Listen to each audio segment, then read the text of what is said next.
Assalamualaikum warahmatullahi wabarakatuh. Perkenalkan, saya Asep Gunawan. Saya kelas 7F. Di sini saya akan coba menjelaskan tentang mind map yang telah saya bikin, yaitu pada mata kuliah Tafsir Maudhu'i Ilmi yang dirangkum oleh Ustadz Yus Budiono. Di sini tema mind map yang akan saya jelaskan yaitu manusia sebagai khalifah. Manusia sebagai khalifah ini dijelaskan di dalam Al-Quran. Yang pertama ada di surat Al-Baqarah ayat 30, yaitu yang berbunyi wa idh qala rabbuka lil malaikati inni ja'ilun fil ardi khalifah, yang artinya, dan ingatlah ketika Tuhanmu berkata kepada para malaikat bahwa aku ingin menjadikan di bumi khalifah. Kemudian dijelaskan juga di dalam surat Hud ayat 61 yang berbunyi wa ansha'akum minal ardi wasta'marakum fiha, dialah yang menciptakan kalian dari bumi, dari tanah, kemudian kalian juga yang harus memakmurkannya. Kemudian cabang dari manusia sebagai khalifah di sini yang akan saya jelaskan yaitu tentang etika manusia dengan alam. Manusia dengan alam adalah sesuatu yang tidak akan bisa terpisahkan, karena kita sehari-hari kita hidup di bumi ini pasti bersinggungan dengan alam. Bahkan kita bisa hidup di dunia ini salah satunya karena adanya alam ini. Misalnya tumbuhan menciptakan oksigen, dengan oksigen itu kita bisa bernapas. Etika manusia dengan alam di sini saya menuliskan 3 poin. Yang pertama, menjaga keseimbangan ekosistem. Yang kedua, menggunakan sumber daya alam dengan bijaksana. Yang ketiga, tidak melakukan perusakan alam. Oke, kita lanjut ke poin pertama, yaitu menjaga keseimbangan ekosistem. Manusia harus senantiasa menjaga keseimbangan ekosistem antara manusia dengan alam. Kita harus seimbang, tidak boleh terlalu mementingkan alam ataupun terlalu mementingkan manusianya. Kita harus saling berdampingan dengan alam. Apa saja yang bisa kita lakukan? Yang pertama yaitu misal dengan mengelola sampah.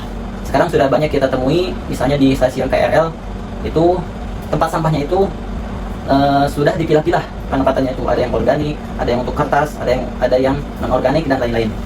Itu sedikit-sedikit masyarakat Indonesia sudah mulai membiasakan seperti yang ada di stasiun KRL tersebut. Kemudian yang kedua, menghemat sumber daya. Misal dalam penggunaan listrik, kita itu jangan boros. Misalnya kita menggunakan sesuatu sesuai kebutuhan saja. Misalnya kita menggunakan kipas atau menggunakan AC, ketika tidak dipakai ya jangan dihidupkan. Nah, seperti itu. Kemudian yang ketiga, menanam pohon. Nah, poin ketiga yaitu menanam pohon. Untuk menjaga keseimbangan alam, yaitu kita harus memperbanyak tumbuhan. Ya, misal di suatu tempat banyak lahan yang kosong, maka harus kita tanam pohon-pohon agar keseimbangan, karena pohon sendiri itu berfungsi banyak sekali.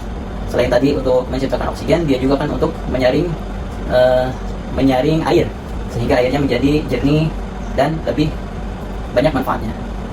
Kemudian yang keempat yaitu melindungi flora dan fauna. Flora, tumbuhan, fauna, hewan ya. Kita harus menjaga, selain menjaga tadi alam, di dalam alam itu ada juga fauna, hewan, dan flora atau tumbuhan. Keduanya ini saling berhubungan. Jadi kita harus jaga keduanya harus seimbang. Kemudian yang kelima, melarang perburuan liar. Seperti di Indonesia sendiri sudah banyak hewan-hewan yang dilindungi. Kenapa? Karena untuk menjaga ekosistem itu agar tetap seimbang. Untuk menjaga hewan-hewan endemik di Indonesia ya. Kemudian lanjut ke poin kedua yaitu etika manusia dengan alam, menggunakan sumber daya alam dengan bijaksana. Di sini contohnya menggunakan sumber daya alam sesuai kebutuhan. Misalnya kita membutuhkan kayu-kayu untuk membuat lemari atau untuk membangun rumah, itu boleh saja kita gunakan, kita tebang pohonnya. Namun ingat, ketika sudah ditebang maka ditanami kembali. Kemudian jangan berlebihan ketika menebangnya, jangan sembarangan. Jangan menebang pohon karena ingin keuntungan pribadi. Ketika sudah untung, maka tidak peduli dengan hal yang lain, itu tidak diperbolehkan. Kemudian yang kedua, mendaur ulang barang-barang bekas. Nah ini ya, salah satu ancaman yang sudah terjadi banyak dalam bumi kita, yaitu banyaknya sampah. Dan sampahnya ini kebanyakan sampah plastik. Sampah plastik ini kita tahu sendiri itu sangat susah terurai. Maka salah satu cara kita untuk mengurangi sampah plastik, kesananya untuk supaya kita menjaga alam, nah maka barang bekasnya ini kita daur ulang sehingga bisa digunakan kembali, bisa digunakan lagi dan tidak banyak dibuang ke alam, seperti itu. Kemudian poin ketiga yaitu tidak melakukan perusakan alam. Kita hidup berampingan dengan alam, maka kita harus menjaga jangan sampai kita merusak alam. Yaitu salah satunya, contohnya yang pertama, tidak membakar hutan. Banyak kita lihat sendiri ya, untuk membuka lahan banyak orang yang membakar hutan sehingga hewannya punah, kemudian tumbuhnya juga punah. Itu untuk kepentingan pribadi dia, maka jangan seperti itu. Kedua, tidak buang limbah ke sungai. Nah, ini banyak juga kita temui di Indonesia, khususnya di tempat-tempat pengelolaan sampah atau ya masyarakat di Jakarta misalnya. Itu banyak orang yang membuang sampah ke sungai sehingga mencemari sungai, sehingga airnya menjadi bau, terus hewannya jadi sedikit, terus airnya jadi berpenyakit, jadi beracun, sehingga tidak bisa dimanfaatkan. Kemudian yang ketiga, tidak menebang pohon secara ilegal. Seperti yang sudah saya jelaskan tadi, jika manusia menebang pohon secara sembarangan, secara sesuai keinginan dia, dengan tidak memikirkan dampak yang akan terjadi, maka nanti alamnya akan rusak, ya. Sehingga diperkenankan jika ingin menebang pohon maka lakukan secara legal. Setelah itu ditanami kembali.